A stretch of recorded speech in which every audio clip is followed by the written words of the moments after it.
Proverbs chapter 27. Boast not thyself of tomorrow, for thou knowest not what a day may bring forth. Let another man praise thee, and not thine own mouth. A stranger, and not thine own lips. A stone is heavy, and the sand weighty.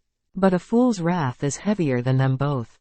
Wrath is cruel, and anger is outrageous, but who is able to stand before envy? Open rebuke is better than secret love.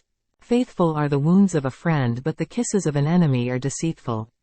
The full soul loatheth an honeycomb, but to the hungry soul every bitter thing is sweet.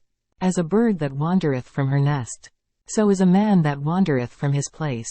Ointment and perfume rejoice the heart. So doth the sweetness of a man's friend by hearty counsel. Thine own friend, and thy father's friend, forsake not, neither go into thy brother's house in the day of thy calamity. For better is a neighbor that is near than a brother far off. My son, be wise, and make my heart glad, that I may answer him that reproacheth me. A prudent man foreseeth the evil, and hideth himself. But the simple pass on, and are punished. Take his garment that is surety for a stranger, and take a pledge of him for a strange woman. He that blesseth his friend with a loud voice, rising early in the morning, it shall be counted a curse to him. A continual dropping in a very rainy day and a contentious woman are alike. Whosoever hideth her hideth the wind, and the ointment of his right hand, which bewrayeth itself.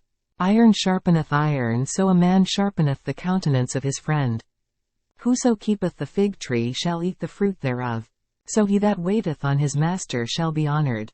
As in water face answereth to face, so the heart of man to man.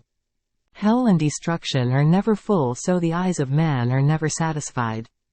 As the fining pot for silver, and the furnace for gold, so is a man to his praise. Though thou shouldest bray a fool in a mortar among wheat, with a pestle, yet will not his foolishness depart from him. Be thou diligent to know the state of thy flocks, and look well to thy herds. For riches are not forever, and doth the crown endure to every generation?